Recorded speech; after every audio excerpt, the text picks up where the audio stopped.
నమస్తే, నా పేరు ప్రశాంతి. స్కై విజన్ న్యూస్ కు స్వాగతం. ముందుగా హెడ్లైన్స్ చూద్దాం.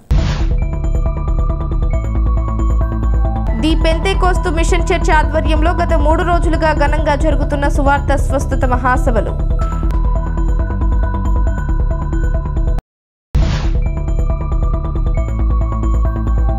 వ్యాను బోల్తా పడిన ప్రమాదంలో గాయపడి రామచంద్రాపురం ఏరియా ఆసుపత్రిలో చికిత్స పొందుతున్న 45 క్షతగాత్రులను వైద్యాధికారులతో కలిసి పరామర్శించిన రాష్ట్ర కార్మిక శాఖ మంత్రి Vasamsetti Subhash.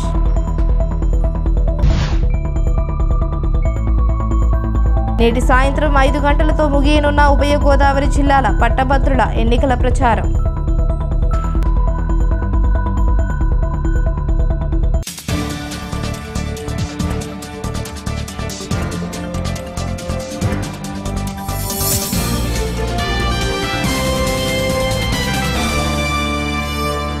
The Pentecost machine church ఆధ్వర్యంలో గత 3 రోజులకు సువార్త స్వస్థత మహాసభలు ఘనంగా జరుగుతున్నాయి.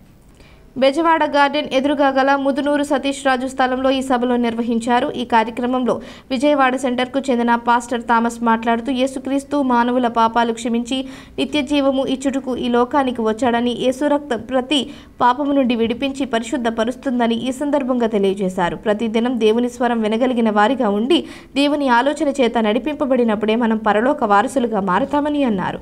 ఈ సువార్త స్వస్థత మహాసభలు సోమవారం రాత్రి వరకు జరుగుతాయని, ప్రజలందరూ ఈ మహాసభలలో పాల్గొని దేవుని ఆశీర్వాదాలు పొందాలని బ్రదర్ జాషువా పిలుపునిచ్చారు.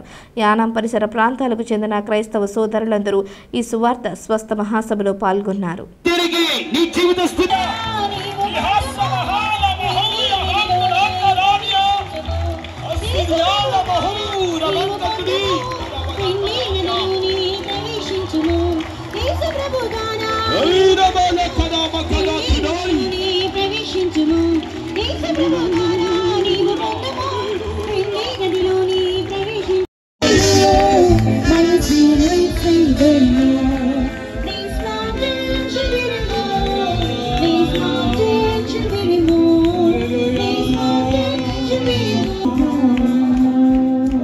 ఉభయ గోదావరి జిల్లాల పట్టభద్రుల ఎన్నికల ప్రచారం నేటి సాయంత్రం 5 గంటలతో ముగియనున్నాయి. ఒకవైపు సామాజిక స్పృహ, ప్రజా చైతన్యం, మరొక వైపు నువ్వా నేనా అన్నట్లు అంతిమ పోరుకు తాళరేవు మండలంలో సిద్ధమయ్యాయి. కాకినాడ జిల్లా ముమ్మిడివరం నియోజకవర్గం తాళరేవు మండలంలో సిద్ధమయ్యాయి. 2500 మంది పట్టభద్రులు తమ ఓటును నమోదు చేసుకున్నారు. అయితే ఒక వర్గం వారు ఆ ఓట్లను ఏ విధంగా పోలింగ్ చేయాలనే అంశంలో ఇప్పటి వరకు అవగాహన కల్పించడంలో విఫలమయ్యారని చెప్పాలి. అయితే గట్టి పోటీ ఇస్తున్న మరొక వర్గం ఈ విషయంలో కాస్త ముందున్నారు. అదే వారి విజయానికి నాంది పలుకుతుందని పలువురు మేధావులు అంటున్నారు. ఏది ఏమైనా మరొక 2-3 రోజుల్లో పట్టభద్రుల పట్టం కట్టేదెవరికో తేలనున్నది.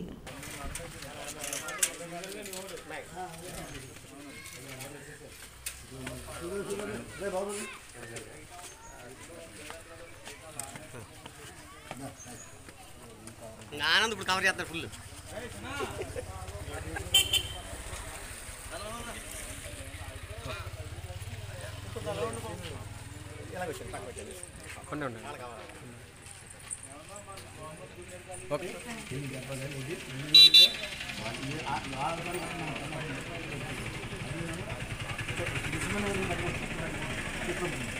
మీటింగ్ అండి 4 అంటే 3 అంటే అని చెప్తా 4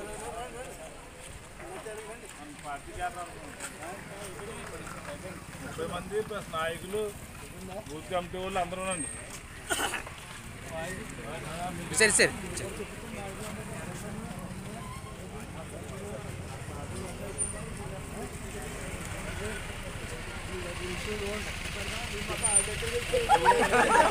సాహిత్య అకాడమీ స్ఫూర్తి సాహితీ సమాఖ్య ఆధ్వర్యంలో వేట కథలపై సాహిత్య సదస్సు నిర్వహించారు. యానం సర్వశిక్ష భవనంలో నిర్వహించిన ఒకరోజు సదస్సులో ముఖ్య అతిథిగా యానం పరిపాలనాధికారి ఆర్ మునిస్వామి ప్రసంగించిన కేంద్ర సాహిత్య అకాడమీ కన్వీనర్ మృణాలిని, సభ్యుడు చింతకింద శ్రీనివాసరావు, దాట్ల దేవదానం రాజు, అల్లం శేషగిరిరావు, జేపీ వైద్యర్, కేఎన్ పతాంజలి, పూసపాటి కృష్ణంరాజు వేట కథలపై ప్రసంగించారు. అనంతరం జరిగిన సమావేశంలో వాసిరెడ్డి నవీన్, అవధానులు మణిబాబు, అద్దేపల్లి ప్రభు, మండలపర్తి కిషోర్ వేటకథల సదస్సుపై ప్రసంగించారు. ఉమ్మడి తూర్పుగోదావరి జిల్లాకు యానాంకు చెందిన ప్రముఖ కవులు, రచయితలు పాల్గొన్నారు.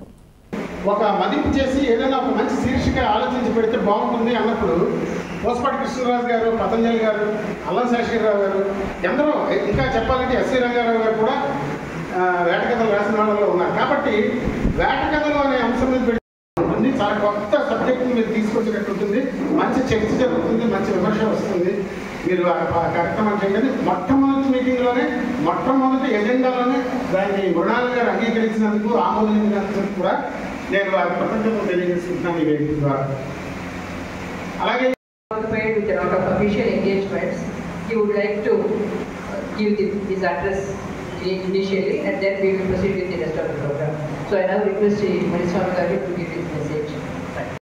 అసలు ఆయన అప్పటికి అర్థ సన్యాసం చేసేసాడు. 75 రోజుల బట్టి వేటకి వెళ్ళలేదు అనారోగ్యం వల్ల.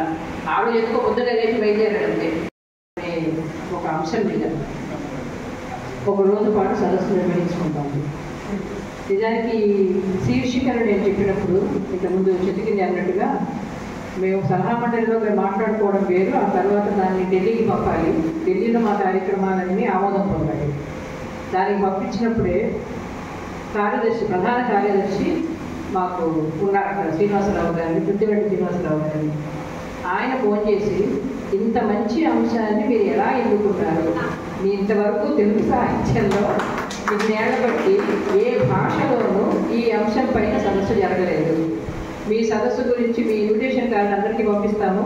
వేరే వాళ్ళకు కూడా ఈ ఆలోచన వచ్చి వాళ్ళ భాషల్లో కూడా ఇటువంటి కథల మీద సదస్సు నిర్వహిస్తారేమో చూస్తాను అన్నారు. మొన్న కలిశారు, ఇప్పుడు ద్వారా కలిసినప్పుడు కూడా ఆయన అన్నారు ఆయనకు 2 రకాలుగా ఈ కార్యక్రమం మీద చాలా ప్రేమగా ఉంది. ఒకటి ఏమిటంటే అంశం నచ్చడం, రెండవది యానం ఆయన ఎప్పుడు చూడలేదు. అందుకని శ్రీనివాసరావు మీరు యానాము పెట్టుకున్న తేదీ నాకు అనుకూలంగా లేకుండా రాలేకపోతున్నాను, ఇంకొకసారి యానాంలో మరో సదస్సు పెట్టండి, నేను తప్పకుండా వస్తాను, నాకు ముందుగా చెప్పండి, నేను వస్తాను అప్పుడే చెప్పేశారు ఆయన. కాబట్టి మీ యానాంలో మేము ఇంకోసారి వచ్చే ప్రమాదం ఉందని మీకు సమానంతంగా తెలియజేసుకుంటున్నాను.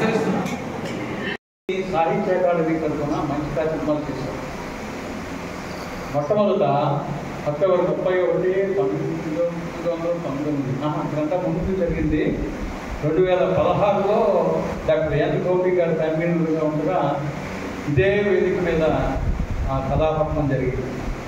తర్వాత తమిళనాడు సాహిత్య అకాడమీ కన్వీనర్ సంపత్ గారు ఆ తమిళనాడు నుంచి ఇక్కడికి ఒక 60 పైగా కవులు, రచయితలు వచ్చి అది ఒక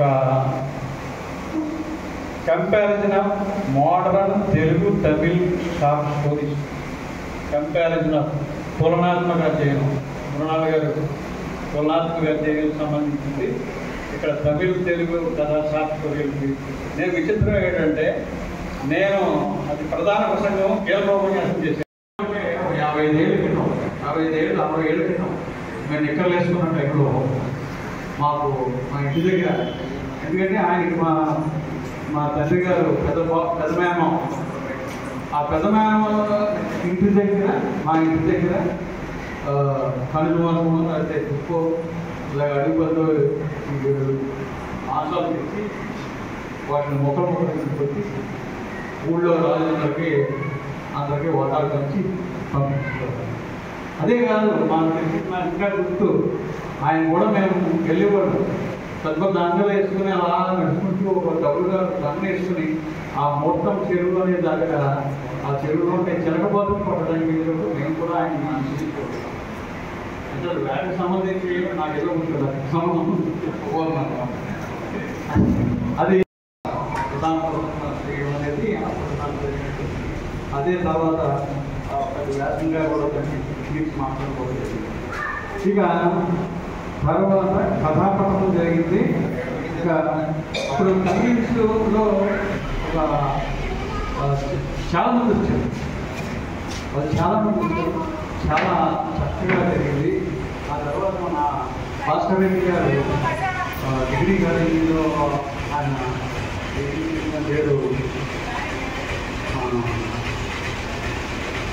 comparative study of language and literary elements in English, Hindi, Tamil and Telugu సదస్సు. ఈ సదస్సుని ఎస్ఆర్కే గవర్నమెంట్ కాలేజీలో జరపడమే కాకుండా అక్కడ పత్ర సమక్షం చేసినటువంటి వాళ్ళ యొక్క ప్రసంగ పాఠాలని కృష్ణోగారు కూడా జరిగింది. కృష్ణ గారు కూడా వాళ్ళు ప్రోత్సాహం జరిగింది.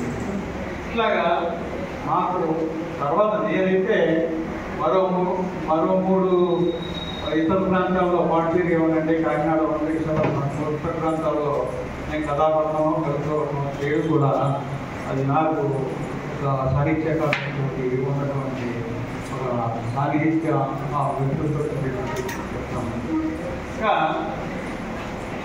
వేట కథల సదస్సుల గురించి ఎప్పుడో గత కాలపు వైభవ చిహ్నాలు కొరియా వినోదము లేదా ఇంకేం పేరు పెట్టినా కానీ అది ఒక రకంగా చెప్పారు ఇందాక వెనక ఇంట్లో ఒక పులిచాము ఒక జంతు కొమ్ము పెట్టుకోవడం మనకు ఒక పెద్ద హోదా చిహ్నం. అట్లా వైభవ చిహ్నం వేట అనేది గొప్పవాళ్ళ గొప్పతనాన్ని ప్రదర్శించుకునే ఒక ఆట. అయితే ఇప్పుడు ఆ మనుషులు ఉన్నారా? అంత వేటాడగలిగిన రాజులు, అంత వేటాడగలిగిన వేటాడాలనే ఆలోచన ఉన్నారా? గొప్ప వాడు ఉన్నారా అంటే అసలు ముందు కుదురుతుందా వేటాడడానికి? ప్రభుత్వం ఎట్టి పరిస్థితుల్లో ఒప్పుకున్నా ఒకవేళ దానికి ఏవో రూల్స్ రెగ్యులేషన్స్ అవ్వాల్సి ఉంటాయి. అది కాకుండా పొరపాటున ఎవరైనా వేటాడాలని ప్రయత్నం చేస్తే ఆయన ఎవరు సినిమా యాక్టర్ ఉన్నారు కదా, నాన్న పడుతున్నాడు కదా, ఇప్పటికీ ఇంకా కేసు నుంచి బయటికి రావాలి. కృష్ణ చక్కెర వేటాడిన బాబా ఇప్పటికి ఇంకా బయటికి రావాలి. ఇంకా ఆ కేసు నడుస్తూనే ఉంది సుప్రీంకోర్టులో. ఎప్పుడైనా శిక్ష కూడా పడవచ్చు. కాబట్టి అది కుదరదు. మరి ఇప్పుడు ఎందుకు వేట గురించి మాట్లాడతారు? వర్తమానంలో అది వినోదం అయితే వర్తమానంలో వేట అనేది ఒక అవసరం అని ఎందుకు అంటున్నాం అంటే 2 రకాల అవసరాలు ఉంటాయి దాంట్లో. ఒకటి, అప్పుడప్పుడు అడవిలోని జంతువులు ఓళ్ల మీద పడి మనుషులు వేటాడడం మొదలుపెట్టారు. అవి ఎందుకు వేటాడతాయంటే మనం అడవులు వేటాడుతున్నాం కాబట్టి. ఒకసారి ఇప్పుడు బాలగోపాల్ గారు ఒక వ్యాసం రాశారు. ఆ చుట్టుపక్కల చిత్తూరు జిల్లాలో ఏనుగులన్నీ ఊళ్ళల్లోకి వచ్చి పొలాల్లోకి వచ్చి ఊళ్ళు ధ్వంసం చేస్తుంటే ఆయన ఒక అబ్జర్వేషన్ చేశారు. నేను ఇప్పుడు తిరుపతి జిల్లాలో ఉండే ఒక గ్రామంలో 10th క్లాస్ చదువుకున్నాను. మా ఫాదరు నాకు అన్నం పెట్టాక నన్ను హాస్టల్ తీసుకున్నాను. హాస్టల్ మా ఊళ్ళో స్కూల్ ఉంది. కానీ వీడికి 3 పూటల అన్నం పెట్టలేము అనుకున్న మా నాన్న హాస్టల్ ఉండే ఒక చోటు పంపించేశారు. అక్కడ నువ్వు బీసీవా ఎస్సీవా అని అడిగాడు. కాదు, వేట ఎక్కడ మొదలవుతుంది?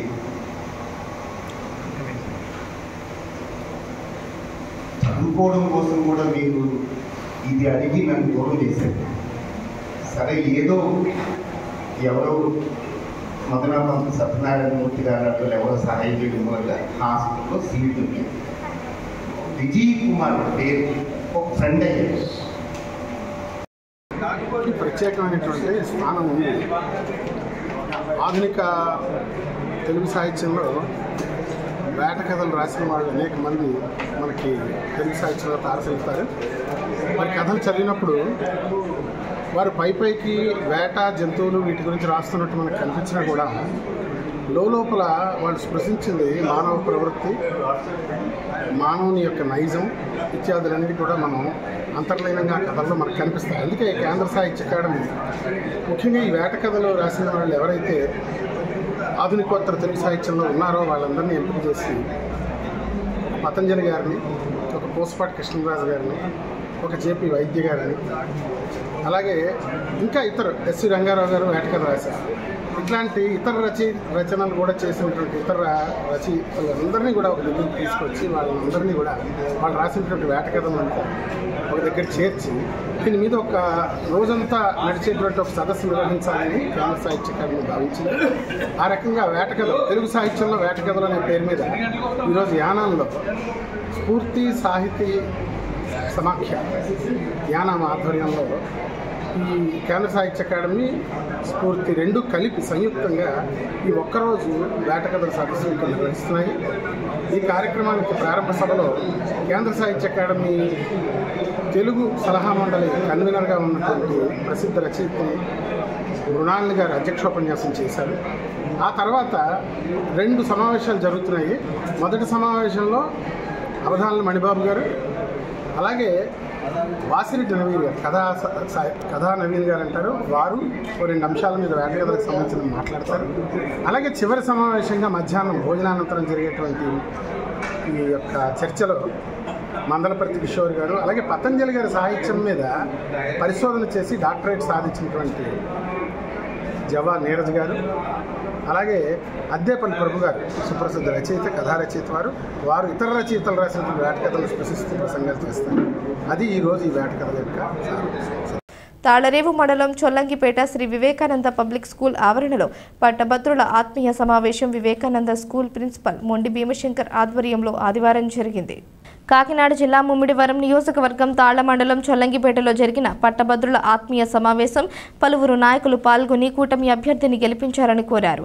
ఈ కార్యక్రమంలో స్థానిక నాయకులు టేకుమూడి లక్ష్మణరావు, కట్టా త్రిమూర్తులు, వాడ్రేవు వీరబాబు, మద్దాల గంగ సూర్యనారాయణ, ముత్యాల జయలక్ష్మి, సోరంపొడి కుమార్, గంజా సూరిబాబు, మేడిశెట్టి సత్యనారాయణ, వీళ్ల వీర, ఉంగరాల బూరిబాబు, ధూళిపూడి బాబ్జీ, పిల్లి సత్యబాబు, జక్కల ప్రసాదబాబు, మండలానికి చెందిన ప్రైవేట్ పాఠశాలల యాజమాన్యం, సిబ్బంది, కూటమి నాయకులు, కార్యకర్తలు, అభిమానులు, మహిళలు పాల్గొన్నారు.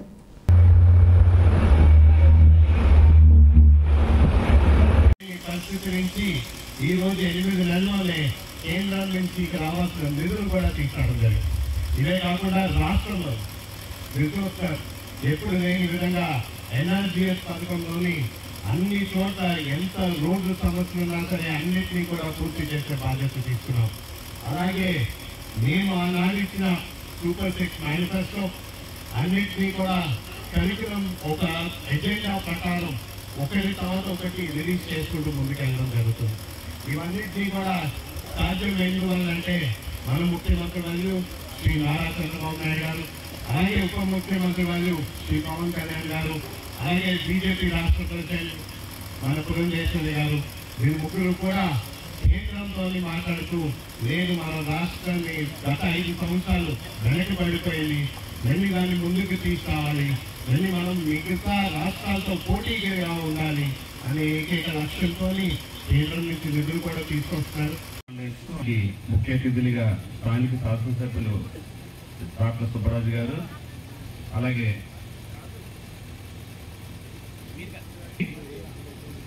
మన డాక్టర్ బిఆర్ అంబేద్కర్ కోనసీమ జిల్లా ముద్దుబిడ్డ బాలయోగి గారి తనయులు శ్రీ హరీష్ మాధూరి గారికి, అలాగే పెద్దలు తాళరేవు నియోజకవర్గం మాజీ శాసనసభ్యులు, మంత్రివర్యులు పెద్దలు చిక్కాల రామచంద్రరావు గారికి, అలాగే ఈ ఎలక్షన్ గ్రాడ్యుయేట్ ఎమ్మెల్సీ అభ్యర్థిగా నన్ను ప్రకటించినప్పటి నుంచి కూడా మరి మొట్టమొదటి సమావేశం మరి కాకినాడలో పెట్టి ప్రైవేట్ స్కూల్స్ అందరూ కూడా ఉమ్మడి తూర్పుగోదావరి జిల్లా మరి private schools and colleges and అన్ని కాలేజ్ మేనేజ్మెంట్స్తో ఒక మంచి సమావేశం ఏర్పాటు చేసి మద్దతు తెలియజేసి అప్పటి నుంచి ఈ రోజు వరకు ఒక అన్నలాగా దగ్గరుండి ఎలక్షన్ అన్నీ కూడా మరి ముందుకు నడిపిస్తున్నాను. నన్ను నా విజయానికి మరి ముందు నడిపిస్తున్న పెద్దలు డాక్టర్ ఆదిత్య సంస్థల అధినేత నల్లవెల్లి శేషారెడ్డి గారు పెద్దల వారికి, అలాగే సోదరులు విజయ్ గారి గురించి నేను చెప్పక్కర్లేదు. ప్రభుత్వం కంట మన ప్రైవేట్ స్కూల్స్ ఇబ్బందుల్ని మరి ప్రభుత్వ పరంగా వచ్చే ప్రతి ఇబ్బందిని నేనున్నానని మీరు ధైర్యంగా ఉండండి అని మొదటి నుంచి నాకు కొన్ని బాధ్యతలు ఉంటాయి. ముందు పట్టభద్రులకి నేనేం చేయాలి, ఏం చేయగలన్న విషయాలు కూడా మీకు చెప్పవలసిన అవసరం ఉంది. ఇన్వెస్ట్మెంటే కాదు, మన ప్రాంతంలో నిరుద్యోగ పట్టభద్రులు ఎవరైతే ఉన్నారో వాళ్ళందరికీ కూడా ఉద్యోగ అవకాశాలు కల్పించే బాధ్యత కూడా ఈ ప్రభుత్వంతో కలిసి పనిచేసే బాధ్యత నా మీద కూడా ఉంటుందండి. ఖచ్చితంగా ఇన్ని కూడా చేయవలసిన అవసరం కూడా ఉంది. గత ప్రభుత్వం మరి మనం చూసుకున్నట్లయితే జగన్మోహన్ రెడ్డి గారి ప్రభుత్వం ఆ రోజు వ్యవస్థలన్నీ మరి నాశనం చేసే క్రమంలో ప్రైవేటు విద్యారంగం కూడా పూర్తిగా అశ్రద్ధ చేయవలసిన పరిస్థితి. పూర్తిగా అంటే ప్రైవేటు విద్యా రంగంలో ఏ స్కూలు ఉండకూడదు అన్న ఆలోచనతో రకరకాల జీవోలు తీసుకొచ్చి అధికారులతో ఒత్తిడి తీసుకొచ్చి, అలాగే ఫీజు రియంబర్స్మెంట్ విషయంలో కాకుండా చాలా ఇబ్బందులు పెట్టారు. మరి అన్ని సమస్యలను ఎదుర్కొని మీరు ఇంతవరకు నిలదొక్కుంటాం అనేది చిన్న విషయం కాదు. ప్రైవేటు రంగంలో ఉన్న విద్యా సంస్థలు కూడా ప్రభుత్వం పాఠశాలకి ఎంత బాధ్యతగా ప్రభుత్వం చూస్తుందో ప్రైవేటు విద్యా వ్యవస్థను కూడా సమాంతరంగా చూడవలసిన బాధ్యత ఈ ప్రభుత్వాల మీద ఉంది. ఎందుకంటే మనకి విజయ్ గారు మొన్నే చెప్పారు, ఇప్పుడే చెప్పారు, లోకేష్ గారు మనం కలిసినప్పుడు 59% అంటే 100లో 59 మంది పిల్లలు ప్రైవేట్ యాజమాన్యంలో చదువుకుంటున్నారు. 41% మాత్రమే ప్రభుత్వ బడిలో చదువుకోవడం జరుగుతుంది. ఇది గతంలో రివర్స్ ఉండేది. ముమ్మిడివరం నగర పంచాయతీ పరిధి 12వ వార్డులో ఎమ్మెల్సీ ఎన్నికల ప్రచారం నిర్వహించారు. కాట్రేనికోన మండల ఎమ్మెల్సీ ఎన్నికల ఇన్ఛార్జ్ సుధీర్, భీమవరపు దుర్గాబాబు, శ్రీను ఆధ్వర్యంలో ఇంటింటికి పర్యటించారు. కూటమి ఎమ్మెల్సీ అభ్యర్థిగా పోటీ చేయుచున్న పేరాబత్తుల రాజశేఖరంకి మొదటి ప్రాధాన్యత ఓటు వేసి గెలిపించాలని అభ్యర్థించారు. ఈ కార్యక్రమంలో కూటమి నాయకులు, కార్యకర్తలు, మహిళా కార్యకర్తలు తదితరులు పాల్గొన్నారు. 27వ తారీఖు మన ముమ్మడవరం హై స్కూల్లో ఎలక్షన్ 8 to 4 పోలింగ్.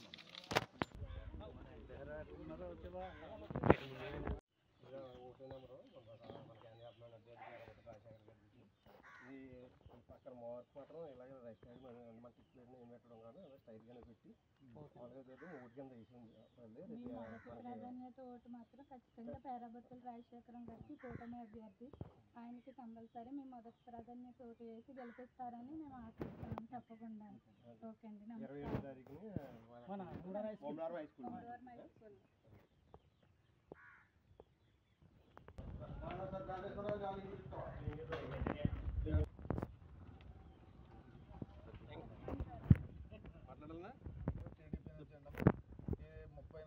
పోటీలోనే ఇది మొదటితనం అవుతున్నాం సింబల్.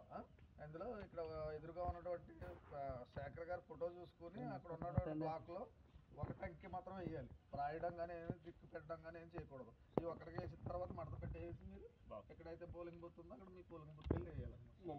తప్పనిసరిగా మాత్రం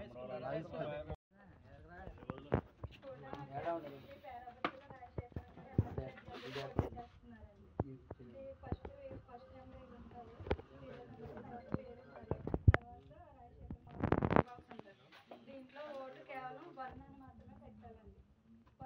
వర్ణ కాకుండా అటు ఇటు తగిన కిందకు వచ్చినా పైకి వెళ్ళినా కంపల్సరీ ఓటు చెల్లదండి. కాబట్టి వర్ణాన్ని వేసి వదిలేసేయాలండి. తప్పకుండా మీ అమూల్యమైన ఓటు కూటమి అభ్యర్థి పేరాబత్తుల రాజశేఖరం గారికి ఖచ్చితంగా మీరు వేస్తారని మేము ఆశిస్తున్నామండి.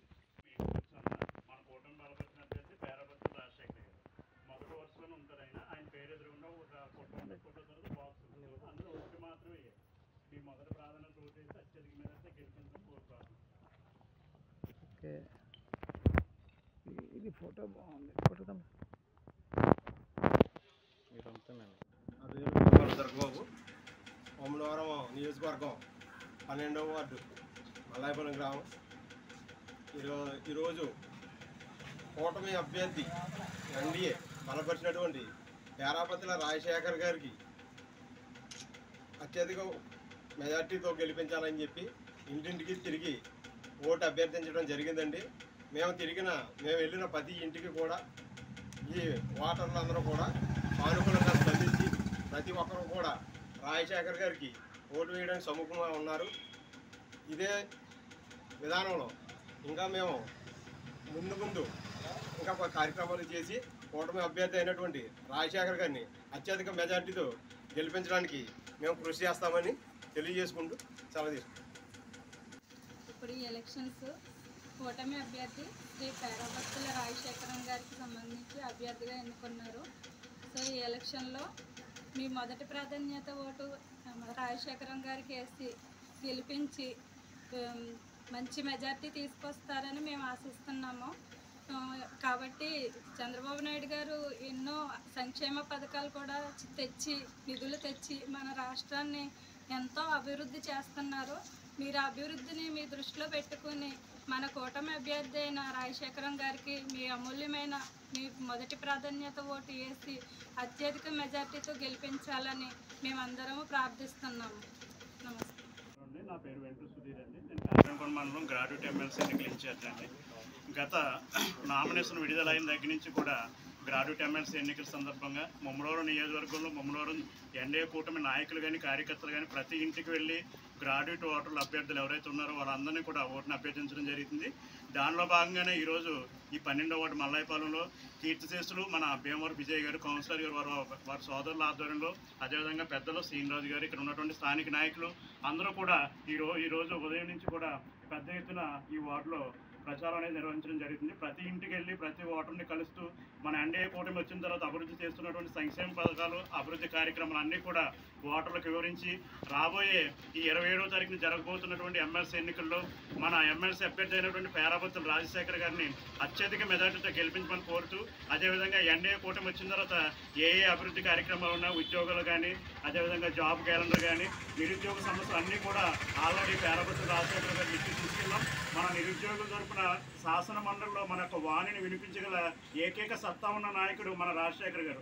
ఆయన్ని గెలిపించినట్లయితేనే రేపు శాసన మండలి అంటే పెద్దల సభ, ఎంతోమంది మేధావులు విద్యావంతులు ఉండేటువంటి సభ, ఆ సభలో రాజశేఖర్ లాంటి వ్యక్తి ఉన్నట్లయితే మనం. డాక్టర్ బిఆర్ అంబేద్కర్ కోనసీమ జిల్లా రామచంద్రపురం మండలం వేగయమ్మపేట సమీపంలో శుభకార్యానికి వెళుతూ వ్యాన్ బోల్తపడిన ప్రమాదంలో గాయపడి రామచంద్రపురం ఏరియా ఆసుపత్రిలో చికిత్స పొందుతున్న 45 మంది క్షతగాత్రులను రాష్ట్ర కార్మిక శాఖ మంత్రి వాసంశెట్టి సుభాష్ వైద్యాధికారులతో కలిసి క్షతగాత్రులను పరామర్శించి ధైర్యం చెప్పారు. డాక్టర్ బిఆర్ అంబేద్కర్ కోనసీమ జిల్లా రామచంద్రపురం మండలం వేగయమ్మపేట సమీపంలో శుభకార్యానికి వెళుతూ వ్యాను బోల్తాపడిన ప్రమాదంలో గాయపడి రామచంద్రపురం ఏరియా ఆసుపత్రిలో చికిత్స పొందుతున్న 45 మంది క్షతగాత్రులను రాష్ట్ర కార్మిక శాఖ మంత్రి వాసంశెట్టి సుభాష్ వైద్యాధికారులతో కలిసి క్షతగాత్రులను పరామర్శించి ధైర్యం చెప్పారు. వారికి అందుతున్న వైద్యంపై ఆరా తీశారు. మెరుగైన చికిత్స అందించాలని వైద్యులకు సూచించారు. ఇటువంటి సంఘటన జరగడం విచారకరమని అన్నారు. రోడ్డు ప్రమాదంలో గాయపడి చికిత్స పొందుతున్న బాధితులకు సత్యం వాసంశెట్టి ఫౌండేషన్ చైర్మన్ వాసంశెట్టి సత్యం ఒక్కొక్కరికి 3,000 రూపాయల చొప్పున మొత్తం 1.2 లక్షలు ఆర్థిక సహాయం అందజేసి తన దాతృత్వాన్ని చాటుకున్నారు. ఈ సందర్భంగా ట్రస్ట్ ద్వారా ఆర్థిక సహాయం తీసుకున్న బాధితులు తమ ఆనందాన్ని వ్యక్తం చేశారు. సత్యం వాసంశెట్టి ఫౌండేషన్ సేవా కార్యక్రమాలను పలువురు ప్రశంసించారు.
కొద్దిగా వెనక్కి ఉండండి, పేషెంట్ కదా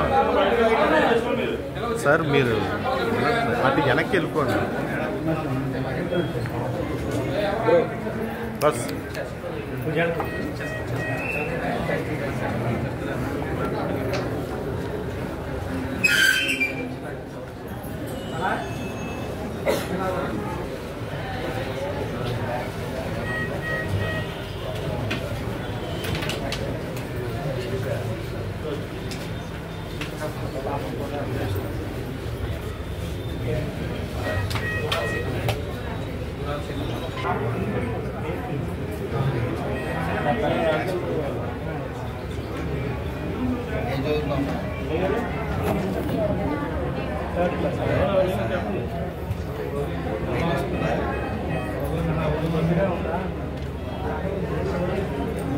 చెప్పాలి.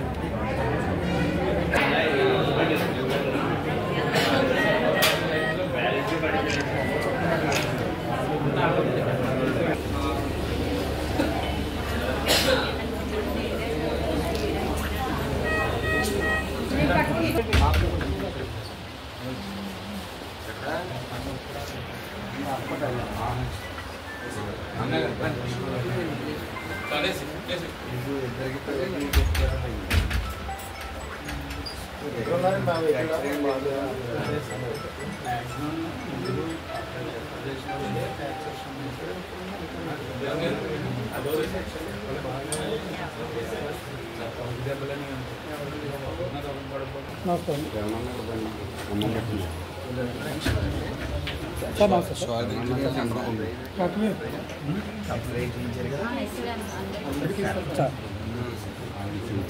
సార్ చెప్పండి సార్ ఎవరికి ఫ్రాక్చర్స్ లేవు కదండి ఇక్కడ ఎవరికి లేవు ఇందులో ఎవరికి లేవు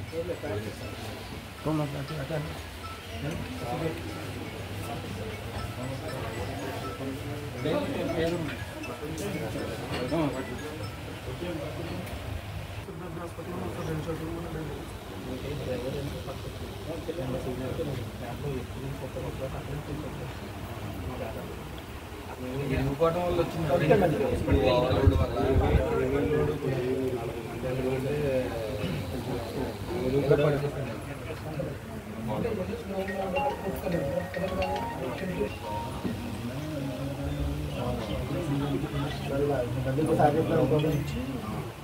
ఈరోజు ఉదయం తోటపేట గ్రామం నుంచి పట్లపాలిక గ్రామానికి ఒక ఫంక్షన్ నిమిత్తం వెళ్తున్నారు తోటపేట గ్రామస్తులు. అందులో ఎక్కువ మంది లేడీస్, ఒక దాదాపు 40 మంది ఒకే వ్యాన్లో పయనించి ఆ ఫంక్షన్కి వెళ్ళే క్రమంలో దొడ్డంపేట ఏగయంపేట గ్రామంలో ఆ వ్యాన్ యొక్క వీలు ఇరిగిపోయి యాక్సిడెంట్ జరిగి ఆ బండి వాల్తా వేయడం జరిగిందని తిరగబడింది. ఆ తిరగబడిన క్రమంలో 40 మంది కూడా గాయపడటం జరిగింది.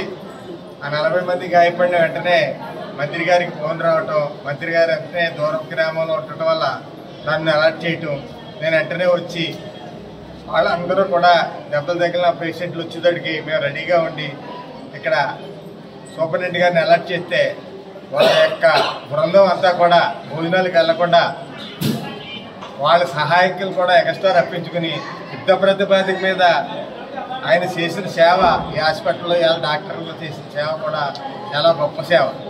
ఇంచేత ఎలా అంటున్నానంటే, నేను వాళ్ళ సొంత మనుషులు దెబ్బలు తింటే ఎలాగా రియాక్ట్ అవుతారో ఆందోళన చెందుతూ డాక్టర్ గారు, సూపరింటెండెంట్ గారు వాళ్ళందరి మీద, సిబ్బంది మీద అందరినీ కలుపుకొని 1 by 1 అంత స్టాఫ్ ఉన్నారని కూడా నాకు ఈవేళ తెలిసింది.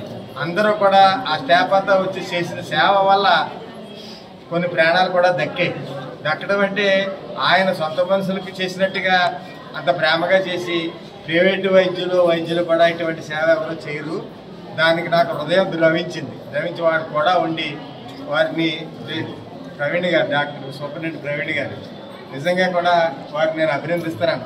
కారణం ఏంటంటే, అభినందించాలని ఏదో మొక్కస్తుతి కోసం కాదు, నేను ఈవేళ ఆయన చూసిన పరిస్థితి చూస్తే ఆయన పడ్డ ఆందోళన చెమటలు పట్టేసి ఇక్కడి నుంచి అక్కడికి పరిగెట్టి ఎవరైనా అడ్డం వస్తే కూడా నన్ను కూడా గెట్టేసి పరిస్థితిలో ఉన్నారు ఆయన. అంత ఎవరున్నారో ఎవరు లేదు చూడలేదు, పేషెంట్లు చూసుకుంటానే ఎదురుకెళ్ళే క్రమం నాకు చాలా ఈవేళ నా హృదయం అంతా కూడా ఆయన మీద ఒక దృష్టి, ఆ భగవంతుడు ఆయనకి ఇంకా మంచి కళ చేయాలని, ఇంకా రోగులకు సేవ చేయాలని కోరుకుంటూ మేము ఆ ప్రయత్నంలో ముగ్గురికి బాగా సీరియస్గా ఉండి ఆయన కాకినాడ పంపించి మేమందరం కలిపి ఆయనతోటి పాటు మేము కూడా ఉండి మేము చేయగలిగేది ఏమీ లేదు, మాట సాయమే. ఆ టైంలో అంతా డాక్టర్ గారే చూసుకుని, డాక్టర్లు, నర్సులు, ఆఖరికి ఈ పరిశుభ్రత చేసేవాళ్ళు కూడా అందులో పాల్గొని చాలా సేవ చేశారు. ఈరోజు వీరు చేసిన సేవ కొన్ని ప్రాణాలు కాపాడగలిగారు. చాలా కనపడిన దెబ్బలు, విపరీతమైన దెబ్బలు తగిలే అందరికీ కూడాను. ఈ దృక్పథంలో నాకు సత్యం వాసన చెట్టు అనే ఫౌండేషన్ చైర్మన్ నేను. దానికి ఒక కొంత వీళ్ళు అందరూ కూడా ఏ రోజుకి ఆ రోజు గడిచే పని చేసుకుంటే గడని కార్మికులు వీళ్ళందరూ కూడా, దళితులు అందరూ, వీళ్ళకి ఆర్థిక సాయం చేయాలనే దృక్పథంతో నేను ఆర్థిక సాయం చేయడం, 40 మందికి ఆర్థిక సాయం చేయడం జరిగింది ఈరోజు. తదుపరి కూడా నేను డాక్టర్ గారికి టచ్లో ఉండి ఇంకా కొంతమందిని కాకినాడ పంపాలేమో అని కొంచెం అనుమానంగా ఉంది. రేపు ఎల్లుండిలో మెరుగైన సేవ చేయడం కోసం మేము డాక్టర్ గారితో సంప్రదింపులు జరిపి ఇంకా అవసరమైతే కాకినాడ ఆసుపత్రికి పంపడం, ఇంకా కూడా మన ఆసుపత్రిలో అవన్నీ సేవలు అవన్నీ ఉంటే ప్రైవేట్ హాస్పిటల్కి కూడా పంపి వీళ్ళందరికీ కూడా మామూలు స్థితికి వచ్చేదాకా వైద్యం తప్పకుండా డాక్టర్ గారు ద్వారా చేస్తారని మీకు అందరికీ మాటిస్తున్నాను. నమస్కారం. ద్రాక్షారం గాంధీనగర్ నుంచి మసకపల్లి ఒక వివాహ వేడుకకి హాజరవడానికి వెళ్తున్న సుమారు 40 మంది మహిళలు, 5 మగవాళ్ళు చిన్నపిల్లలతో వెళ్తున్న ఆ వెహికల్కి సడన్గా కొలాప్స్ అవటం, పడిపోవటం, సుమారు 11 మందికి తీవ్ర గాయాలు అవటం, అలాగే మిగతా 27 మందికి కూడా స్వల్ప గాయాలు అవటం ఒక రకంగా అదృష్టం అని చెప్పాలి. ఆ టైంలో హెవీ వెహికల్స్ ఏమి వెళ్ళకపోవటం వల్ల ప్రమాదం తప్పింది. ఏదేమన్నప్పటికీ సుమారు 11 మందిలో 3 కొద్ది సీరియస్గా ఉండటం వల్ల కాకినాడ బెటర్ ట్రీట్మెంట్ కోసం కాకినాడ పంపడం జరిగింది. హెడ్ ఇంజరీస్ ఉండటం వల్ల మరి వాళ్ళందరినీ కూడా పూర్తి స్థాయిలో వెంటనే వైద్యం అందించిన సూపరింటెండెంట్ గారికి నా ప్రత్యేక అభినందనలు తెలియజేస్తా ఉన్నాను. స్టాఫ్ అందరూ కూడా ఒకసారిగా ఎరెక్ట్ అయ్యి అందరూ వితిన్ 3 అవర్స్లో వాళ్ళందరికీ ఎక్స్రేలు తీయటం కానీ వెంటనే కాకినాడ పంపడం కానీ ఇక్కడ పూర్తి స్థాయిలో 3 సర్జరీలు చేయటం కూడా జరిగింది. అందరూ కోలుకోవడం జరుగుతూ ఉంది. కాకపోతే 3 ఏదైతే కాకినాడ హాస్పిటల్కి వెళ్ళారో వాళ్ళ పరిస్థితి కొద్ది విషమంగా ఉంది. ఇంకొక 1 or 2 అవర్స్లో పూర్తిగా వాళ్ళ యొక్క ఆరోగ్య పరిస్థితి తెలుస్తుంది. మరీ ముఖ్యంగా 95% ఆడవాళ్ళే ఉంటాం. ఆడవాళ్ళకి పూర్తిగా మొఖాలకి ఎక్కువ గాయాలు తగలటం, స్టిచ్చెస్ పట్టడం కూడా చాలామందికి జరిగింది. ఎవరికి ప్రాణహాని అయితే మాత్రం లేదు. 3 మాత్రం కొద్ది క్రిటికల్ కండిషన్లో ఉన్నారు. వాళ్ళు అవుట్ ఆఫ్ డేంజర్ అని చెప్పి అన్నారు. మరి ఏదేమన్నప్పటికీ ఇలాంటి విచారకరమైన సంఘటన, ఇలాంటి దురదృష్టకరమైన సంఘటనలు జరగకుండా కొన్ని చర్యలు అతి త్వరలో తీసుకుంటాం. అలాగే వీళ్ళందరూ కూడా ఇంచుమించు 10-15 మంది ఈరోజు డిశ్చార్జ్ చేయడం జరుగుతుంది. మిగతా వాళ్ళు కూడా త్వరగా కోలుకోవాలని మనం అందరం కోరుకుంటాం. వార్తలు ముగించే ముందు హెడ్లైన్స్ మరోసారి. ది పెంతెకోస్తు మిషన్ చర్చ్ ఆధ్వర్యంలో గత 3 రోజులుగా ఘనంగా జరుగుతున్న సువార్త స్వస్థత మహాసభలు.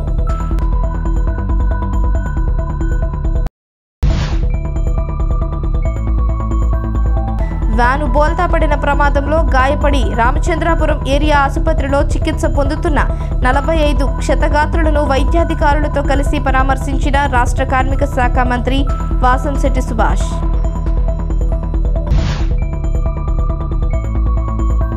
నేటి సాయంత్రం 5 గంటలతో ముగియనున్న ఉభయ గోదావరి జిల్లాల పట్టభద్రుల ఎన్నికల ప్రచారం.